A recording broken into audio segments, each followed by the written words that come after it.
Good morning. Before we jumped in today, Redeemer Youth, where are you guys at? I know you're in here. I wanted to thank you for the amazing job I hear you're doing with VBS. Sincerely, it sounds like everybody's bragged about you. And I know it may not seem like a big deal what you're doing, but it is. I would just remind you of when you were one of the littles and the bigs paid some attention to you and how awesome and amazing that felt. Well, now it's your turn. And last week when I got home after the first week, I asked Asher, I said, "How was it, buddy? How'd it go in VBS?" And he said, "It was awesome. It was awesome." Showed me his swag, was still wearing his pin, all of his stuff that he got. We talked about the lesson. And then I looked at some pictures that my wife Melissa had taken of his first grade class, but then other classes, and I was flipping through them, and I noticed Asher was sitting next to someone. So, Aaron Hughes, are you in here today? I see that hand. There you are. So, last week, when I got home, and I looked at the pictures with him, I said, "Well, who's that sitting next to you? I don't recognize the back of his head. Who's that big boy?" And Asher goes, "That's Aaron." I said, "Oh, yeah?" I said, "He spent some time with you?" He goes, "Oh, yeah. We spent the whole time together. He's my new best friend." And buddy, he begged us to let him ask you if you wanted to go see Minions this week. So there is a 7-year-old that thinks you are awesome, and his dad does too. So I thank you to our youth. It means more than you know. It really does. So for the last 16 weeks, we've sat on this mountaintop with Jesus. And today, he brings his great sermon to a close. If you remember from last week, he started to bring his sermon to a close by bringing us to a moment of decision. After all that you've heard him say, after everything that he's taught, which way are you going to go? There's two paths and two paths alone in front of you. Will you take the wide path that is easy but ends in destruction and death, or will you take the narrow path that's hard but leads to life? And make no mistake, that statement raises the water level of the whole sermon and puts it in a whole new context. Because it means that everything that Jesus has been teaching us is not about how to become a better you. It's not about personal enrichment. What you do with his words is about life and death. Not living and dying, but about true life and true death. And Jesus continues to raise the stakes this morning. He tells us to beware of false prophets.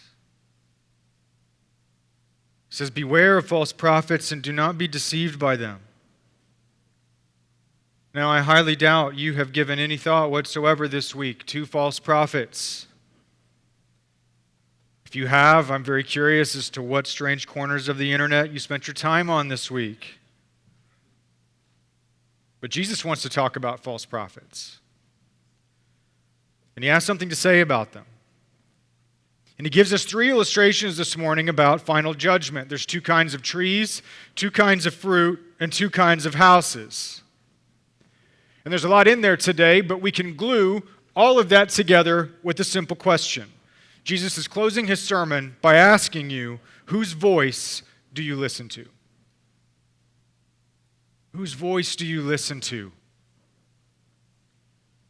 Now, most of us are Americans.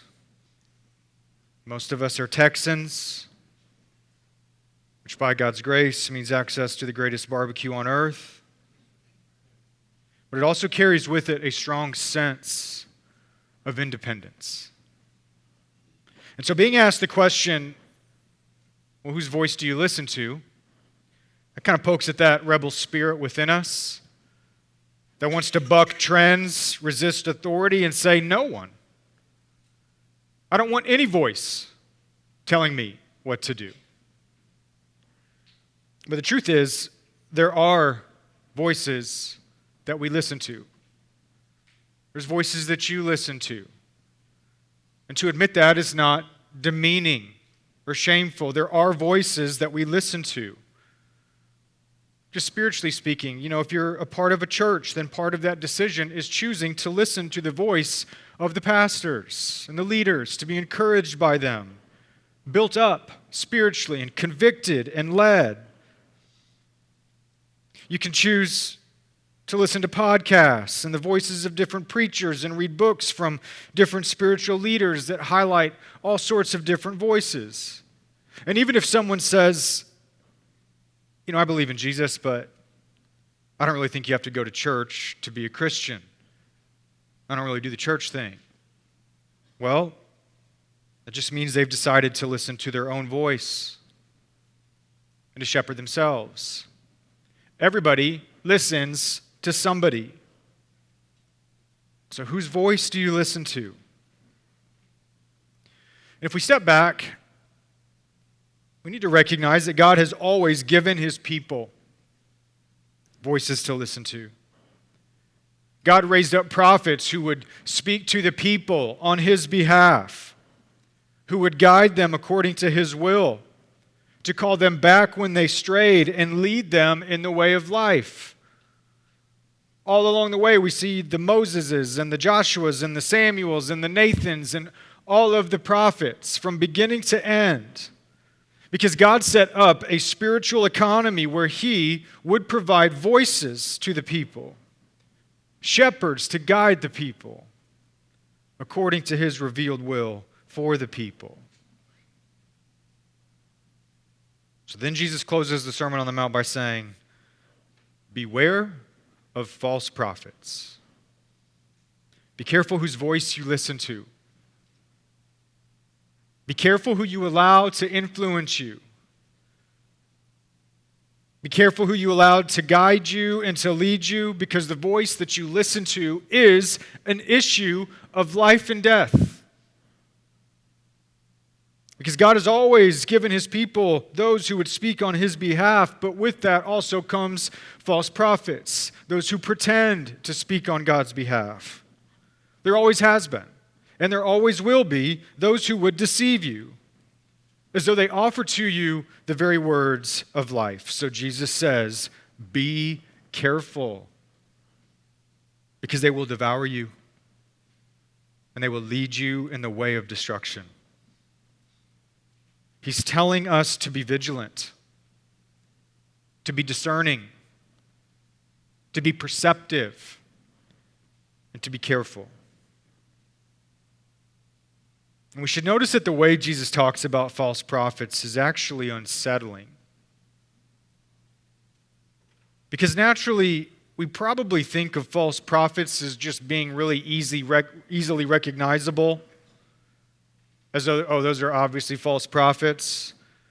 And so we think of the David Koreshes of the world, who only seem to draw the quote-unquote crazy people of the world. And so we think about false prophets and say, well, as long as we have half a brain, we should be good to go. But that is not how Jesus talks about false prophets.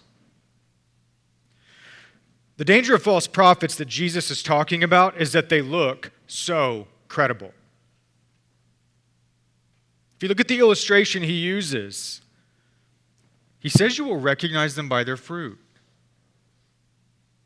We will recognize them by their fruit. Why? Because the healthy tree and the diseased tree look the exact same. One tree isn't all lush and full, while the diseased tree is barren and dry, and it's nice and blatantly obvious. No, Jesus is saying you can't tell which is which by the simple eye test. Because the ones that Jesus is talking about, the really dangerous ones, are the ones that know how to hide.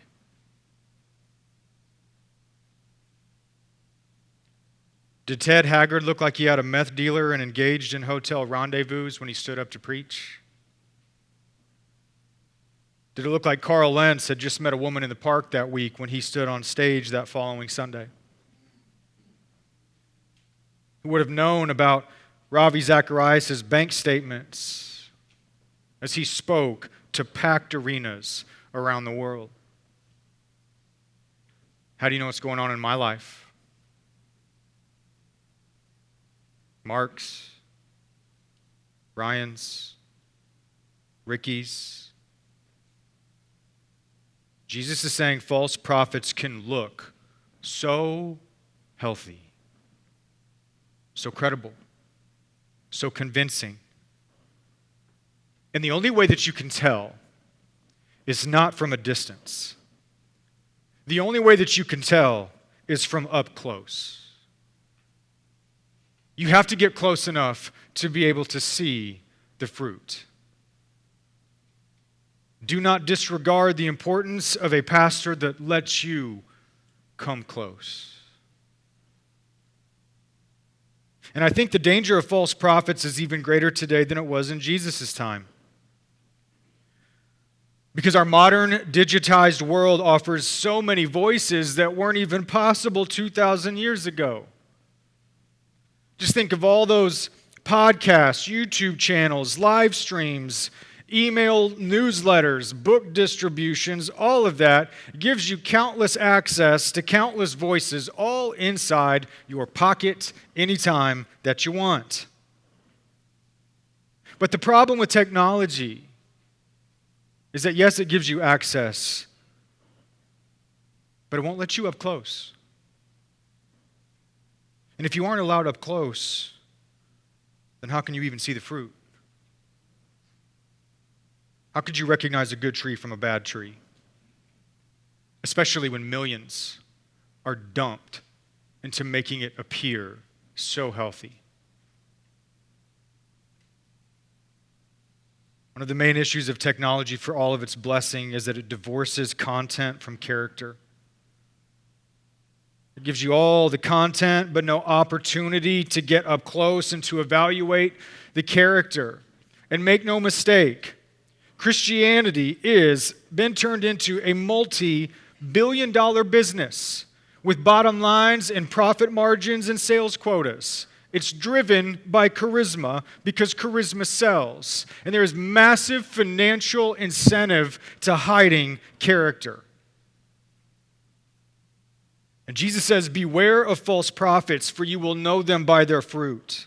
So you should probably especially be careful when you live in a world that doesn't allow you close enough to evaluate it. And so much can go into hiding it.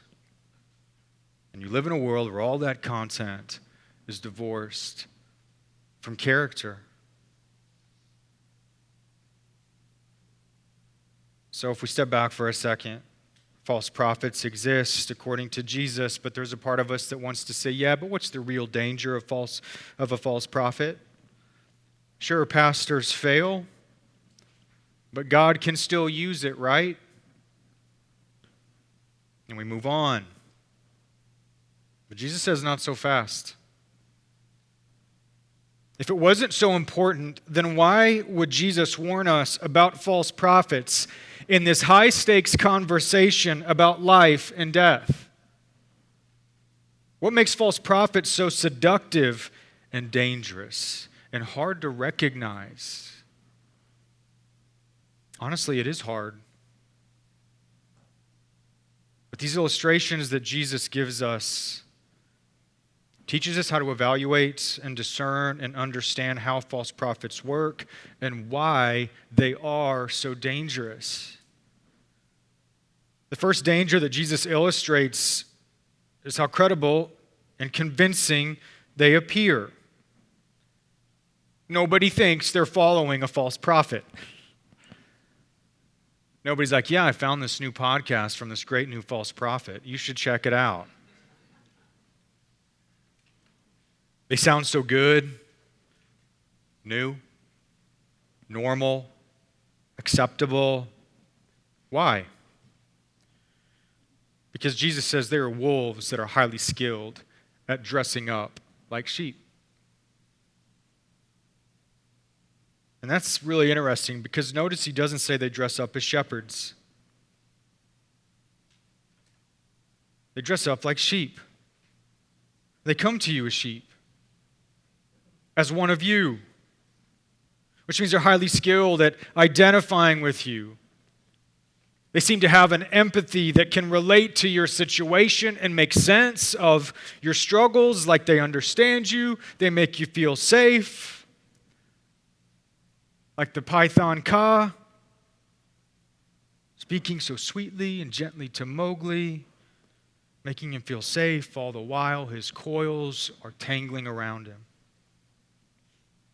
False prophets empathize with the sheep, which means they're skilled at gaining their trust. And if they can gain their trust, that is a powerful tool to avoid scrutiny. Because who wants the party to end? But the second danger of false prophets, Jesus says, is that they reveal our own ignorance about what good fruit even is. Over the years, I have heard so many times people say something like, well, they must be doing something right because look at the size of their church. Man, they've certainly sold a lot of books. God must be using it somehow. And we misunderstand what good fruit even is. We can think that church size, follower counts, book sales, or being a great speaker are good fruit and evidence of health. But if we don't really know what good fruit actually is, then we end up making the very mistake that Jesus has been warning us against the entire Sermon on the Mount. It's that we only look at the outside and we ignore the inside. We throw our applause at the spectacle, but we completely overlook the spiritual. And so then if we don't really know how to evaluate good fruit in the life of another, then what makes us think that we can evaluate it and recognize it in our own? And lastly, the third danger is really the most important. False prophets won't really point you to Jesus. They will just use Jesus. They will not actually point you to Jesus, but they will use him.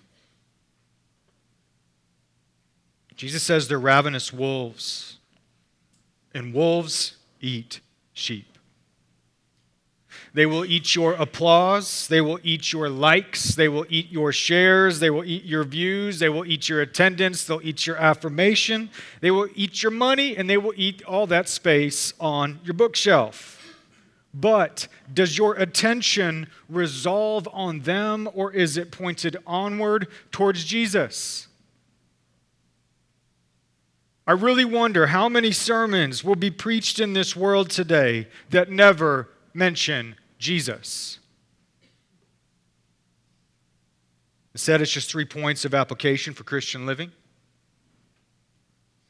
Or casting a big vision that just simply assumes that he's behind it. I think false prophets come in many forms, but I think this day and age they look a very particular way. It looks like preaching and teaching that's about a stronger, better you.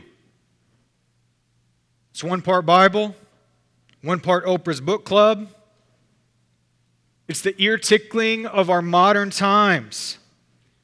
It presents to you a life that's moldable and controllable with a God behind you who's just waiting to help you obtain it if you would just step out in faith. If you listen closely, it's preaching that's laced with these strong undertones of self-empowerment and some vague notion of standing tall in your suffering because God is for you, instead of bowing low in your suffering because God stands before you. You can hear teaching that's about making you feel strong enough to face your circumstances and not about Jesus being strong enough to face your circumstances. It's messages that carry the subtle notion that God would never, ever want you to suffer. It's teaching that doesn't preach the full counsel of God It avoids the hard sayings of Jesus because that might be unattractive for growth and expansion.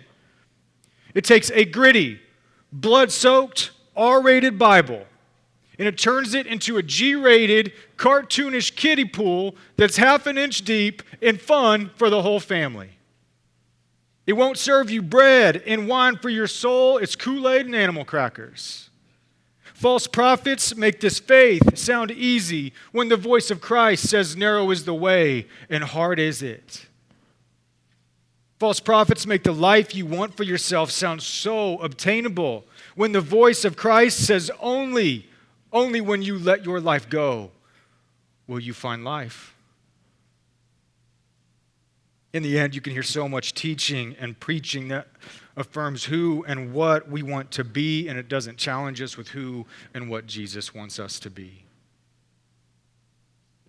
It doesn't point you to Jesus and how to abide in him with a ruthless, clinging faith and an honest weakness. It doesn't encourage cross-bearing and repentance, but comfort and entertainment.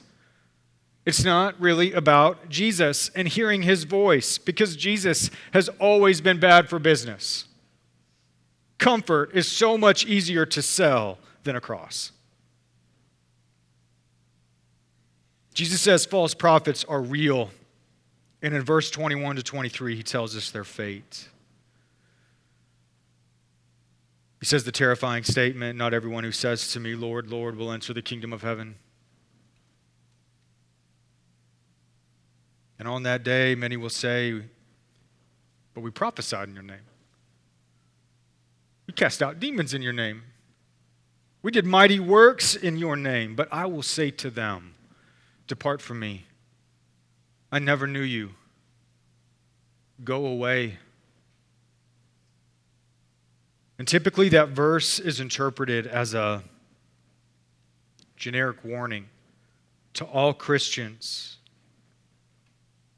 But I think Jesus is still referring to false teachers. It's not that it doesn't include us, but I think we miss the point if we focus it on us. And I think instead we need to see that Jesus is still referring to false teachers. Because if you look at the context, it's those who say, look at all the mighty, incredible, wonderful works that we did in your name. It doesn't sound like something the average Christian is going to say.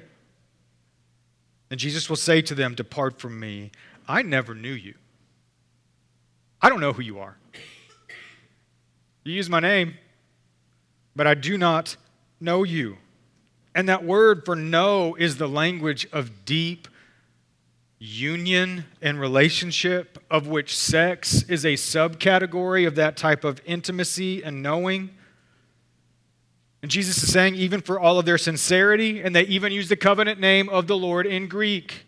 Lord, Lord. Jesus says, no. You've only heard of me. You don't know me. I don't know you. We don't actually know each other. We don't actually have a relationship. You used my name like an endorsement for your own brand. You just used me to build the life that you wanted for yourself. Depart from me. And so if this is directed at false teachers, does that mean that we're off the hook? No. Jesus is inviting us to do the math.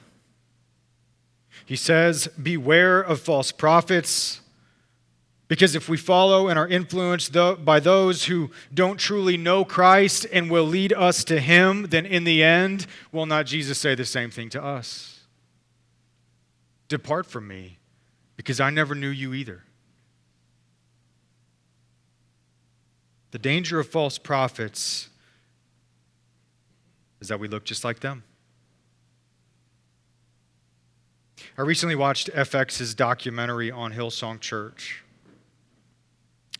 and the scandal that's been exposed these last few years with Carl Lentz and Brian Houston and all of the fallout that's resulted from it. It was a surprising documentary for me. It's a well-done documentary, but it's also hard to watch. And the last episode was the most heartbreaking. Throughout all the episodes, they interviewed members who shared about their experience. But in the last episode, each of them shared where they were currently at. Kind of a present, up to the day kind of update with where they were at in life. And many of them hadn't just left Hillsong, they'd left the faith entirely. These people felt so hurt and deceived and wronged, and they were. And they were in a place where they were completely disenfranchised from the faith altogether. What had looked so good from a distance, so inviting with all of its energy and spectacle and promise, eventually looked rotten up close. And almost all of them had left the faith altogether. And each of them pointed out the hypocrisy of the ministry and the church and the rotten fruit of the leaders and how it was never really about Jesus. But here's the thing. They never really were either. They wanted music careers and ministry positions to hitch their wagon to the next thing. Their involvement was driven by FOMO, not a deep faith. Their walking away from the church just shows that they wanted something else too, and it was not really Jesus. So in the end, they looked just like the teachers they followed, and great was the fall of it. The real danger of false prophets is that we look just like them, and we don't even know it. They are a reflection of us. Jesus closes his sermon with an invitation. It's an invitation for you to find his voice again. To realize the ways that you've grown deaf to his words. Maybe those ways you've allowed other voices to drown his voice out. He says, everyone who hears these words of mine and does them will be like the wise man who built his house upon the rock. And when the rain fell and the floods came and the wind blew against it, it did not fall because it was built on the rock. But everyone who hears these words of mine and does not do them will be like the foolish man who built his house on the sand. And so when the rain fell and the floods came and the wind blew against it, it could not stand. And great was the fall of it. Jesus centers our life and death situation upon whether or not we listen to his voice. I'm just going to be dead level honest. There is an inherent danger to knowing the teaching of Jesus, especially the Sermon on the Mount. After these 16 weeks, we've heard his words. We've listened to his teaching, and he puts this life and death moment of decision before us. Because this faith is more than just believing in what Jesus has done. It's also listening to what he says. And the inherent danger is that we hear Jesus' words and his warnings, and no sense of urgency rises up within us. Maybe we've heard that before. Maybe we think we're doing okay. Maybe we think we have the time to work it all out later in a season where I'm not as busy as this one, which is a season that will never come. But to sit under the teaching of Jesus, especially the Sermon on the Mount, is dangerous. Why? Because it removes our ignorance. No longer can we say we didn't know. No longer can we say, well, I hadn't heard. No longer can we say, well, I thought I'd have more time. Our ignorance is removed, and he brings us to a moment of decision. What will you do with my words? What will you do with all that you have heard? Will you listen to my voice? Because there is a storm coming for you. The rain and the wind and the waves are on their way.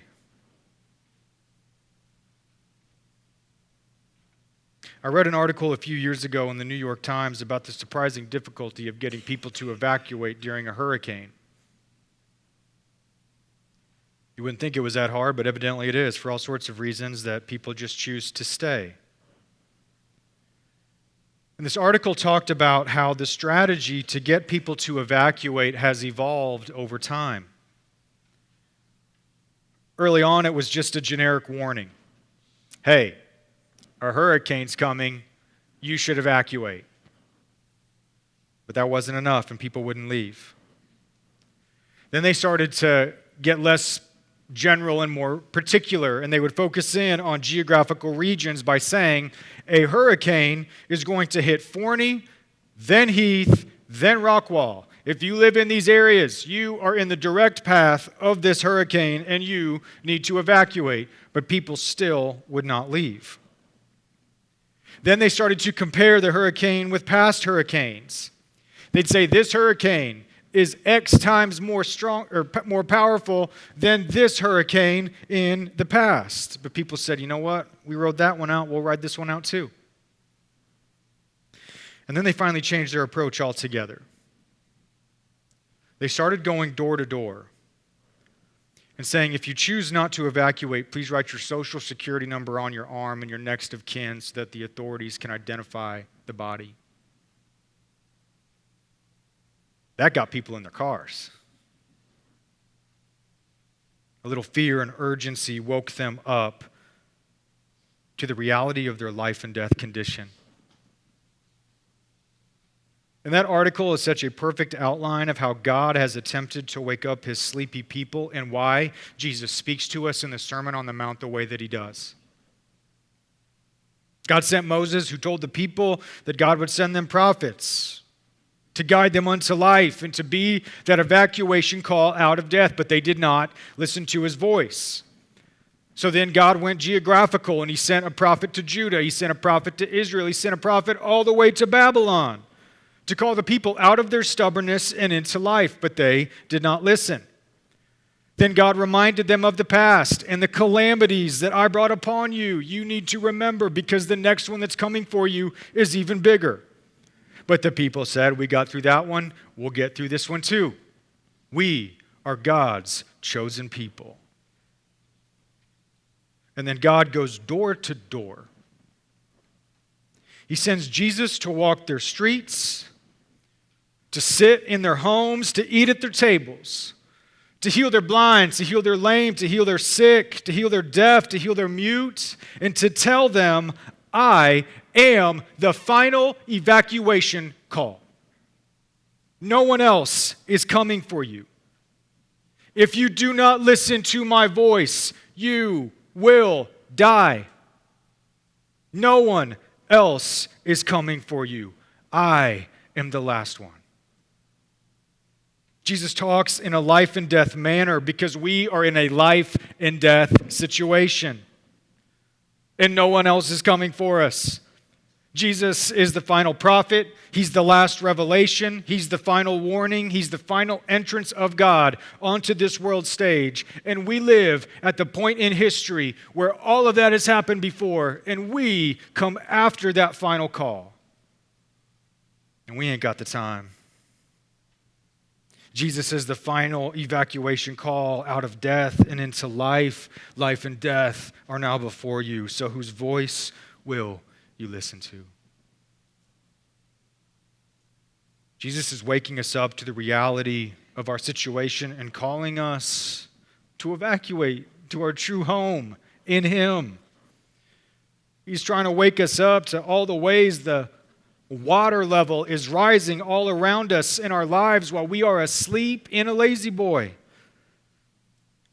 He's telling us about the floodwaters of anger and lust and judgmentalism and broken promises and people-pleasing and prayerlessness and materialism and relational strife and vengeance. All of that is rising all around us, and all of those things are but the first waves of the final judgment that is coming for us all. And Jesus has spoken about all those areas of life so that you would come to know him in all those areas of life. so that as those flood waters began to rise around you, you would not drown in them. But you'd remember his words. You'd hear his voice. And you would leave it all behind. And you'd run to him. To run to him as you feel those waves of anger, lust, marriage strife, retaliation when you're faced with an enemy, when you're desperate for that approval, when you feel all that water level rise, you would come to know him in all of those little moments that set you up for that grand finale when that final wave of final judgment comes and Jesus will say to you, I know you. I know you. Come to me, for great is your reward. Whose voice are you going to listen to? For the glory of Christ and the life of the world. Let's pray that we hear his.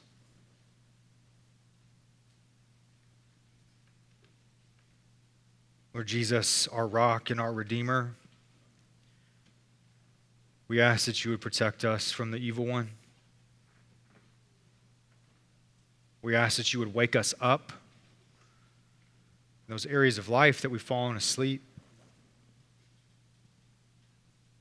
We ask that you would give us ears to hear your voice. We ask that we would take seriously this life and death situation that we are in, and that we would not think we're safe just because we're Texan, or we grew up in church, or there's a Bible on our shelf, but we would cling to our Lord and Savior Jesus Christ. Help us to find life in you. Help us to hear your voice when those waves of anger and lust and revenge and retaliation and people-pleasing, all those areas of life where the waves just keep coming one after the other, would you allow us to hear your voice? Help us to hear you, to fix our eyes upon you in the storm, knowing we won't sink under those waves, but we will find ourselves walking on them. I pray that your voice would be the banner headline of this church. I pray that we would pursue you above all else. Pray that you would protect the character of our leaders, our elders, our deacons, all the way down to our nursery workers, to those that think, oh, I do so little. No. Might we know the significance and the influence of the one who listens to the voice of the Lord Jesus. Remind us that he who was last is first in this great kingdom. And make us a church that is shaped by your words to us. For why else are we here? Lead us in the way that we should go. We look forward to that day when you will say to us, well done, my good and faithful servant, and we need an ocean of grace to get there. We ask that you would give it abundantly so that those waves may wash over us instead. We ask that we can taste that grace at your table this morning, in your body and in your blood, for your glory and for our good. We ask this in Jesus' precious name. Amen.